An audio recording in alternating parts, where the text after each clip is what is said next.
Hello दोस्तों, फिर से आप लोगों को एक बार और जीएस अड्डा 47 पे स्वागत है।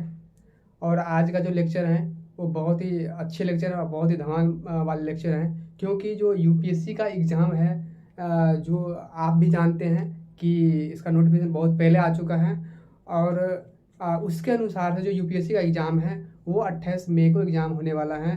और कहीं ना कहीं उसका जो फॉर्म जो फिलअप होगा वो फरवरी में यानी कि भरना स्टार्ट हो जाएगी। ठीक है, तो इसी को नज़र मतलब देखते हुए बहुत सारे स्टूडेंटों को कमेंट आ रहे थे कि आप प्लीज़ सी सैट को लेकर कोई एक मतलब क्लास लीजिए कि हम सी सैट की तैयारी कैसे करें। क्यों? क्योंकि आजकल जो सी सैट की जो समस्या है आजकल बहुत बड़ी समस्या है। क्योंकि सी सैट में चाहे आप इंजीनियर बैकग्राउंड से हो, चाहे आप कोई भी बैकग्राउंड से हो या कोई आर्ट बैकग्राउंड से हो, तो कहीं ना कहीं जरूरी नहीं कि आर्ट बैकग्राउंड वाला ही इसमें फंसेगी। ठीक है, क्योंकि यहाँ पर जो इंजीनियर बैकग्राउंड के जो स्टूडेंट होते हैं वे भी यहाँ पर आकर फंसते हैं। तो ठीक है, तो हम सी सैट एक जो इतनी बड़ी समस्याएं हैं तो उनको हम कैसे कहीं ना कहीं पूरा करें, ये बहुत मायने रखता है। ठीक है, पहले आप एक साल के अंदर में सी सेट के अंदर में क्या पढ़े हो नहीं पढ़े हो वो कोई मैटर नहीं करता है। अब जो आप 5 महीना के अंदर में पढ़ोगे सी सेट में, ये बहुत मायने रखेगी एग्जाम के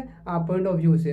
तो ठीक है, चलते हैं। आज हम कहीं ना कहीं सी सेट को लेकर जो मतलब आज हम बताएंगे उनके सिलेबस को लेकर के। जो हमारा जीएस पेपर 2 है, जीएस पर कहीं ना कहीं प्री का जो एक प्रारंभिक एग्जाम होता है उनमें जो जीएस पेपर 2 होता है वो सी सेट की होती है। ये बात आप भी जानते हैं, क्योंकि आपको सिलेबस हम आई होप ये आशा करता हूँ कि आपको मालूम होगा। तो ठीक है, हम टाइम को वेस्ट किए बिना ही हम क्लास को क्या करते हैं, स्टार्ट करते हैं। यदि उससे पहले आप मेरे चैनल पर नए हो तो मेरे चैनल को आप जरूर चैनल को के सब्सक्राइब को प्रेस कीजिए एंड बेल आइकन भी प्रेस कीजिए। कहीं ना कहीं इससे क्या होगी, जो भी हम नया मतलब कहीं ना कहीं एक जो भी कहीं ना कहीं एक पॉइंट या परीक्षा कोई भी नोटिफिकेशन हो उनको लेकर के जो भी मैं कहीं ना कहीं एक नया वीडियो मैं बनाऊं तो सबसे पहले आपके पास जाए और कहीं ना कहीं आप उसको सही से देखिए और अपने तैयारी को बेहतर बनाइए। तो ठीक है, मैं क्लास को स्टार्ट कर रहा हूँ। तो आप ध्यान दीजिएगा, जो सी सेट की समस्या है आज कहीं ना कहीं बहुत सारे स्टूडेंट में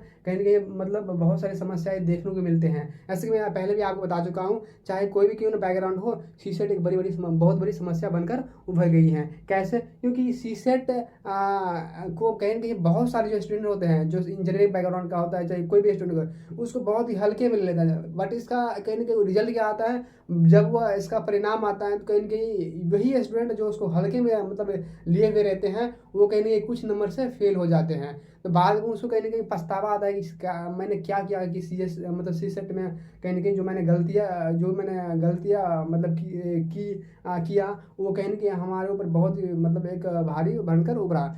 तो ऐसे हम आप लोगों के साथ नहीं होने देंगे। कहीं न कहीं आप लोगों को भी ऐसा नहीं अपने साथ मतलब होने देना चाहिए, क्योंकि सी सेट एक बहुत बड़ी समस्या बनकर आ गई है। तो ठीक है, हम टाइम स्टार्ट करते हैं क्लास को कि सी सेट में हमें 5 महीना के अंदर में क्या पढ़ना है, किस तरह से पढ़ना है ये बहुत मैटर करती हैं। कैसे पढ़ना है ये मैटर नहीं करते, किस तरह से पढ़ना है, हमको क्या कौन कौन ऐसे चैप्टर हैं सी सेट में जहाँ से यूपीएससी प्रत्येक साल क्वेश्चन उठाकर पूछती है, ये बहुत मैटर करती हैं। आपको इन्हीं सिलेबस को हम कवर करना है, क्योंकि 5 महीना में आप कहीं ना कहीं बहुत सारे सिलेबस कवर नहीं कर सकते हैं। 5 महीना में जो कहीं ना कहीं एक सारे सिलेबस को यदि हम मर्ज करते हैं इनमें जो कहीं ना कहीं जो जहाँ से क्वेश्चन बार बार उठाकर पूछती है मतलब यूपीएससी, वहीं से हम कहीं ना कहीं उठाकर उन्हीं सारे सिलेबस को हम कवर करेंगे, ताकि कहीं ना कहीं आपके कम टाइम में अच्छे से अच्छे तैयारी हो जाए, आपने कहीं ना कहीं सीसेट की जो एग्जाम हो अपने अपने आसानी से उसको क्वालिफाई कर सके। तो ठीक है, हम स्टार्ट करते हैं। जैसे कि आप भी जान चुके हैं कि यूपीएससी प्री 2023 का जो एग्जाम होने वाला है यानी कि मई 28 मई को, तो ये बहुत बड़ी एक तरफ से अच्छी बात है।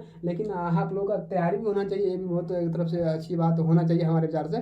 तो तैयारी करना एक बहुत बड़ी मतलब एक चुनौती बन जाती है इस 5 महीना के अंदर में। तो ये इसी को हम आसान बनाने के लिए सी सेट को लेकर हम यहाँ पर आए हूँ। ठीक है, तो जैसे कि हमको सी सेट में क्या क्या पढ़ना है बहुत मैटर करता है। जैसे कि सी सेट में क्या सिलेबस यदि आप देखे होंगे तो उसमें क्या क्या होता है, क्या क्या पढ़ना पड़ता है। तो फर्स्ट ऑफ ऑल हमें क्या पढ़ना पड़ता है, यानी कि कंप्रीहेंशन। ठीक है, उनके बाद हमें क्या पढ़ना है, क्वांट दैट मीन्स मैथ। आप क्वांट की मतलब क्वांट कुछ और मत समझ लीजिएगा। ठीक है, जहाँ पर क्वांट मतलब होता है मैथ, क्या मैथ। जो मैथ वाला पोर्शन होता है ये कहीं ना कहीं एक यहाँ से अच्छे खासे क्वेश्चन उठाकर पूछती है, मतलब यूपीएससी उसी कोई जरूर नहीं कि यहाँ से क्वेश्चन उठाकर पूछती है, सारे चैप्टर से कहीं ना कहीं एवरेज क्वेश्चन उठाकर पूछती है यूपीएससी। और हम सारे चैप्टर को कहीं ना कहीं बारीकी रूप से कवर करेंगे, जरूर कवर करेंगे। आप डेली आप कंटिन्यू क्लास कीजिएगा, तब आपको कुछ न कुछ सीसेट के माध्यम से हमारे द्वारा पढ़ाए गए उनमें कहीं कहीं समझ में आएंगे, ठीक है।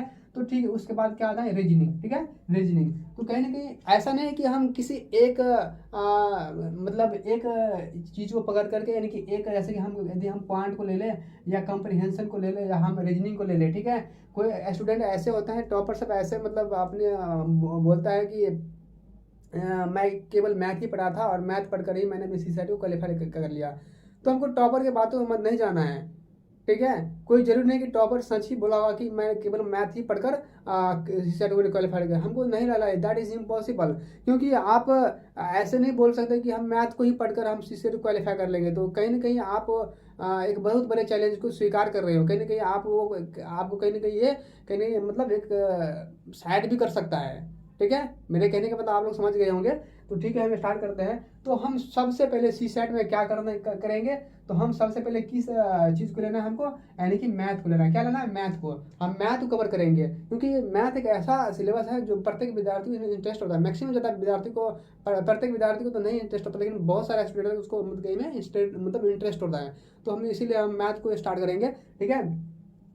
तो मैथ को मतलब स्टार्ट करने से पहले आपको इतना जानकारी होना चाहिए कि जो मतलब सीसेट का जो सिलेबस होता है, जो यूपीएससी लेती है एग्जाम, ठीक है। तो उनमें जो सिलेबस होता है, सिलेबस के अंदर में अकॉर्डिंग टू सिलेबस हम बात करना चाहेंगे कि इसमें क्या क्या मतलब उसका चैप्टर है, कौन कौन से चैप्टर है, वहाँ से उठाकर क्वेश्चन पूछती है यूपीएससी। तो यूपीएससी अपने नोटिफिकेशन में डायरेक्ट कहती है कि आपका जो बेसिक मैथ होती है वहाँ से हम क्वेश्चन उठाकर पूछेंगे, ठीक है। जैसे कि आप जो 1 to मतलब 5 to 10 की जो मतलब एनसीईआरटी की बुक होती है, वहीं से हम केवल क्वेश्चन उठाएंगे और वहीं से हम आपको क्वेश्चन पूछेंगे। क्योंकि रीजन मतलब सीसेट का मतलब क्या है, सीसेट लेने के पीछे में यूपीएससी का पर्पज़ क्या है। क्योंकि यहाँ यूपीएससी ये भी आपसे जानना चाहते हैं कि आप कहीं ना कहीं यूपीएससी जैसे बड़े एग्जाम में आप बैठने के काबिल हो कि नहीं, आपके पास इतना दिमाग है या नहीं कि आप मतलब बेसिक चीज़ों को आप क्वालिफाई कर पाते हो कि नहीं कर पाते हो। तो ये कहीं ना कहीं चेक करती हैं। कुछ आपके अंदर मेंटलिटी भी होनी चाहिए, ये भी कहीं ना कहीं आपको चेक करती हैं यूपीएससी, ठीक है। तो कहीं ना कहीं ये भीड़ को छांटने में सीसेट एक बहुत बड़ा योगदान निभाता है। इसीलिए यूपीएससी यहाँ से सीसेट को मतलब देती है, ताकि विद्यार्थी उसको अपने मतलब मानसिक तौर से उसको एग्जाम दे और कहीं उसको क्वालिफाई करे। बट इसमें बहुत विद्यार्थी फंसते हैं। लेकिन आप लोग मैं एक गारंटी के साथ कहता हूँ, यदि जितने भी हम लेक्चर डालेंगे ये सीसेट को लेकर के, मैथ को लेकर चाहे रीजनिंग को लेकर हो, यदि आप उसको सही से देखते हो तो कहीं ना कहीं आप का जो सीसेट का सिलेबस होगा कहीं ना कहीं मैं सही टाइम पे कवर भी कर दूंगा, और यहाँ से जो क्वेश्चन पूछ जाएगी आप 100 रूप से आप कर ले जाओगे, ठीक है। तो ठीक है, यहाँ पर हम पहला जो इसका चैप्टर के हम बात करें बेसिक चैप्टर के, तो है नंबर सिस्टम, ठीक है। मैंने हिंदी में यहाँ पर नहीं लिखा हूँ, मैं हिंदी में आपको बोल दूंगा, आप प्लीज़ यहाँ पर नोट डाउन कर लीजिएगा कॉपी में, ठीक है। तो आप जब भी कहीं ना कहीं हमारे लेक्चर को सुनने के लिए बैठते हो तो आप प्लीज़ आप कॉपी और पेन लेकर बैठिए, ताकि आप जो भी मैं बताऊँ कहीं ना कहीं जो भी यहाँ से आपको अच्छा पॉइंट लगे आप अपने कॉपी में नोट कीजिए, और अभी से अपने तैयारी को एक कहीं ना कहीं सही डायरेक्शन में ले जाओ, ताकि आपका तैयारी जब उस लेवल पर आप पहुँचे, यानी कि आपका तैयारी कहीं ना कहीं एक पूर्ण रूप से बेहतर हो जाए, और कहीं ना कहीं आप जब एग्जाम में बैठे तो कहीं ना कहीं आसानी से उसको टैकल कर ले। तो हम बड़ी मोहब्बत के साथ आपको बताएंगे कि आपको सीसेट को किस प्रकार से क्वालिफाई करना है, ठीक है। तो आप लोग प्लीज ध्यान दीजिएगा। चलते हैं एक साथ हम मिलकर तैयारी को कहीं ना कहीं मतलब आसान बनाते हैं, ठीक है। नंबर सिस्टम हम इसका मतलब था संख्या पद्धति, आप हिंदी में लिख लीजिएगा प्लीज। इसका मतलब क्या होता है, संख्या पद्धति। संख्या पद्धति में हम सीसेट के जो मतलब चैप्टर होते हैं उसको हम कहीं ना कहीं लिंक वाइज पढ़ते जाएंगे। क्योंकि जब हम आप क्या होता है, बहुत सारे स्टूडेंट आता है जो लिंक वाइज नहीं पढ़ता है उसको पता नहीं चलता है कि यार नंबर सिस्टम में क्या पढ़े नहीं पढ़े, केवल वो नंबर सिस्टम को पढ़ लेता है और उनका जो बाकी के बाद चैप्टर है उसको अलग अलग करके पढ़ता है। इसीलिए कहीं ना कहीं ऐसे करके पढ़ेंगे तो भाई 50-60 चैप्टर हो जाएंगे, लगता है हमको नहीं 5 महीना में खत्म होगा। तो हम लिंक कर देंगे, ऐसे आपको पढ़ाएंगे कि आपको मजा भी आएगा पढ़ने में, आपको कहीं ना कहीं बहुत कुछ आने वाला है, समझ में आने वाला है, ठीक है। तो नंबर सिस्टम में हम क्या जोड़ कर पढ़ने वाले हैं, जीरो प्लेस, यानी कि जो शून्य स्थान होगी उसको भी यहाँ पर हम ले चलेंगे। यूपीएससी क्वेश्चन पूछती है कि ऐसे कौन सा संख्या मतलब कि बाद में हम चर्चा करेंगे क्वेश्चन को लेकर कि पहले हम यहाँ पर इसको कवर करते हैं, ठीक है। यानी कि रिमाइंडर यानी जो शेषफल होता है इसको कवर करेंगे, मतलब नंबर सिस्टम को लेकर ही उन्हीं के साथ हम जाएंगे। ठीक है, यदि इन सारे चैप्टर को हम कवर करते हैं तो हमारा जो नंबर सिस्टम का जो चैप्टर होता है वो कवर हो जाते हैं। बच्चा बट क्या करता है, इसको बारीकी से नहीं, इसको अलग करेंगे, इसको अलग करेंगे, इसको अलग, ऐसे करने करते यार यहीं पर तो हमको 1 2 3 4 5 6 7 8 चैप्टर हो जाते हैं। बट मैं क्या करूँगा, नंबर सिस्टम चालू करूँगा, यहाँ से मैं पढ़ाना शुरू करूँगा बहुत मोहब्बत के साथ, आपका ये बहुत ही पूरा हो आसानी से हो जाएगा। ठीक है, तो हम पहले नंबर से जीरो प्लेस और रिमाइंडर पढ़ेंगे, उनके बाद एलसीएम एचसीएफ आप भी जानते हैं, इसको हम एलसीएम लघुत्तम समावर्तक यानी महत्तम समावर्तक उसे हिंदी में बोलते हैं। ठीक है, उस स्क्वायर एंड क्यूब उसको भी आप बोलते हैं वर्ग या ना घन एंड घनमूल। ठीक है, ऐसे मतलब वर्ग या ना वर्गमूल जो भी बोलिए हिंदी में आप, इसको डेसिमल यानी दशमलव। ठीक है, उनके पास सिंप्लीफिकेशन, उनके बाद फैक्टर। तो इस तरह से यदि हम ऐड करके पढ़ते चले जाएंगे तो कहीं ना कहीं मजा आने वाला है पढ़ने में। ठीक है, आपको मजा भी आएंगे, आप किस तरह से आप इसी साइड को ऐसे करते हैं मतलब आप खत्म कर देंगे, आपको पता भी नहीं चलेगा। ठीक है, कि मैंने सी सेट पढ़ा। उनके बाद हम कौन सी चैप्टर का पढ़ना है, परसेंटेज। परसेंटेज में क्या पढ़ना है, प्रॉफिट एंड लॉस, जिसको आप लाभ एंड हानि कहते हैं, परसेंट प्रतिशत। ठीक है, ये बहुत अच्छे चैप्टर है, यहाँ से काफी सारे क्वेश्चन देखने को मिलता है। यहाँ से डिस्काउंट मतलब आप भी जानते हो उसका मतलब क्या होता है। ठीक है, हिंदी में टाइम एंड वर्क यानी कि समय और कार्य, इसको कवर करेंगे। इसी को लेकर करना, उसी में लिंक करेंगे। हम पहले परसेंटेज पढ़ेंगे, उन्हीं को ऐसे पढ़ाएंगे आपको परसेंटेज के साथ लिंक करके कि आपको अलग से कहीं कि प्रॉफिट और लॉस में जब परसेंटेज टाइप क्वेश्चन आए तो आपको ऐसा नहीं महसूस हो कि हम मैं प्रॉफिट और लॉस में कहाँ से परसेंटेज टाइप क्वेश्चन आ गया है। ठीक है, तो इस प्रकार से हम पढ़ाना स्टार्ट करेंगे आप लोगों को, ताकि आपको कभी ऐसे महसूस नहीं होगा कि भाई प्रॉफिट में जब परसेंटेज टाइप क्वेश्चन आए तो हम ऐसे इजी रूप से टैकल कर लिए। तो आपको इस तरह से पढ़ना है, नहीं कि औरों की तरह। यदि आप औरों की तरह पढ़ना चाहोगे अलग अलग करके तो मैं गारंटी के साथ कहता हूँ आपका सिलेबस पूरा नहीं होने वाला है, नहीं आप सी सेट क्वालिफाई कर पाएंगे क्योंकि टाइम कम है जी। ठीक है, एवरेज, एवरेज में हम क्या पढ़ना है, हमको पढ़ना है यानी कि एज एंड बेस्ड क्वेश्चन। ठीक है, जो कहीं के आयु आधार पर जो क्वेश्चन पूछे जाते हैं एवरेज में, उसको भी हम इन्हीं के साथ पढ़ेंगे। ठीक है, उनके बाद हम ट्रेन, जो ट्रेन टाइप क्वेश्चन होता है, रेल टाइप, जहाँ पर क्या होता है यानी कि आप भी जानते हैं टाइम एंड डिस्टेंस। आप देखो स्टूडेंट क्या करते हैं कि ट्रेन में ट्रेन अलग, टाइम एंड डिस्टेंस अलग पढ़ेंगे। बोट जो स्ट्रीम होता है यानी कि जो नाव एंड जो धाराएं होती है उनको अलग पढ़ेंगे। ऐसे हमको नहीं करना जी, हमको सबके साथ लेकर चलना है एक मोहब्बत के साथ। ठीक है, ताकि आपको इनके साथ लब भी हो जाए, आप लब करते करते कहीं नहीं उसको भी पढ़ ले, आप मजा भी आएगा। ठीक है, ये रहा रेशियो एंड प्रोपोर्शन। ठीक है, ये उसको हम क्या बोलते हैं, रेशियो एंड प्रोपोर्शन। यानी कि रेशियो एंड प्रोपोर्शन का मतलब क्या होता है, जो हमारा अनुपात है, जो समानुपात होते हैं उसको हम पढ़ेंगे। ठीक है, इसमें अब देखो किस तरह से हम लिंक करते हैं, यानी कि इसको मिक्सर बोलते हैं। मिक्सर मतलब आप भी जानते हो, मिश्रण तो मतलब मिश्रण बोलते हैं हिंदी में, यानी कि उसके बाद पार्टनरशिप आप भी जानते हो, उसको रिलेशनशिप बोलते हैं इंग्लिश में, पार्टनरशिप, पार्टनर जो होते हैं एक तरफ से। उनके बाद सिंपल एंड कंपाउंड इंटरेस्ट। यहाँ पर simple interest and compound interest का मतलब होता है जो साधारण ब्याज होता है एंड जो चक्रवृद्धि ब्याज होती है उसको हम हिंदी में बोलते हैं। तो आप हिंदी में प्लीज नोट डाउन कर लीजिएगा, हम हिंदी में हम यहाँ पर निकाले माने नहीं, क्योंकि यहाँ पर इतना स्पेस नहीं है। ठीक है, proportion and sorry permutation and combination, इसको हम संयोजन हिंदी में बोलते हैं। ठीक है, उनके बाद मेंसुरेशन एंड स्टैटिक्स। ठीक है, इसको हम क्षेत्रमिति एंड जो इसका जो कुछ स्टैटिक बेस्ड क्वेश्चन आता है उसको हम कवर करेंगे। उनके बाद प्रोबेबिलिटी होती है यानी कि जो प्रायिकता होता है उनको कवर करेंगे। उनके बाद डी आई। तो इसी तरह हम बहुत बड़ी मोहब्बत के साथ उसको ऐसे कवर करते चले जाएंगे, ऐसे कवर करते चले जाएंगे, आपको पता भी नहीं चलेगा कि मैंने सी सेट किस प्रकार से पढ़े। आपका सिलेबस ही पूरा हो जाएगा और जब आप एग्जाम बैठोगे कहीं नहीं दूसरों की अपेक्षा कहीं नहीं आप अपने एग्जाम में कहीं ना कहीं बेहतर फील करोगे।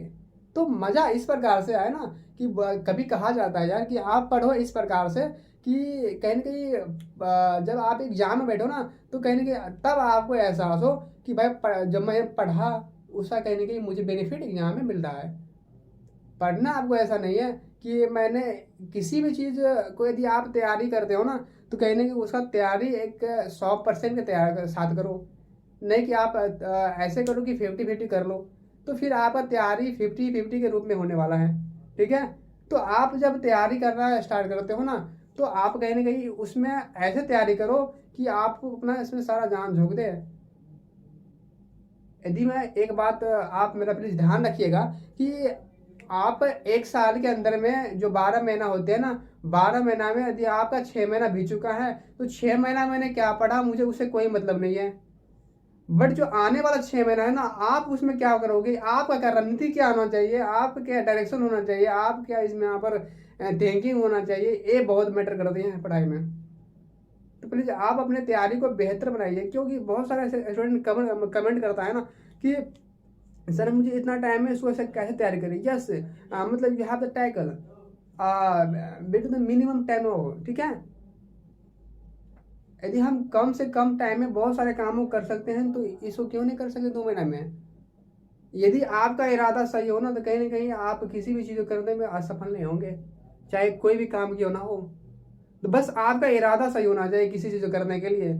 आप कामयाबी के बारे में मत सोचो, आपकी कामयाबी पीछे पीछे होकर आएंगे, ठीक है। तो ठीक है, तो यदि आप उसी प्रकार से लेक्चर यदि मुझसे आप कहीं ना कहीं कामना करते हो सर आप लेक्चर लेकर मतलब आइए, आप पढ़ाइए, तो मैं इसी प्रकार से लेक्चर लाता रहूँगा। तो आप यदि मेरे चैनल पर नए हो ना, तो प्लीज़ पहले आप जाकर मेरे चैनल को सब्सक्राइब कीजिए और अपने दोस्तों के पास भी शेयर कीजिए, ताकि जो मेरा चैनल है ग्रोथ कर सके। कहीं ना कहीं जो भी मैं अपने चैनल के माध्यम से कहीं ना कहीं जो भी कंपटीशन की नोटिफिकेशन हो या कोई भी सिलेबस हो, उनको जब मैं पूरा करूँ अपने चैनल का मतलब चैनल के माध्यम से, तो पहले आपके पास जाए और आप उसको सबसे पहले कहीं ना कहीं वॉच करें। और उससे कहीं ना कहीं आपको जो बेनिफिट मिलेगा, तो उसे कहीं ना कहीं आप जब कमेंट करते हो तो मुझे बहुत मतलब अच्छे फील होता है। तब जाकर मैं कोई ना कहीं एक अच्छी एनर्जी के साथ, मतलब 100% एनर्जी के साथ मैं क्लास में आता हूँ और मैं अपने 100% किसी काम को झुकता हूँ, आप तब के, ताकि आपको कहीं ना कहीं अच्छे बेनिफिट मिल सके। ठीक है, तो मैं आज क्लास को एंड करता हूँ और फिर मिलते हैं हम नेक्स्ट क्लास में।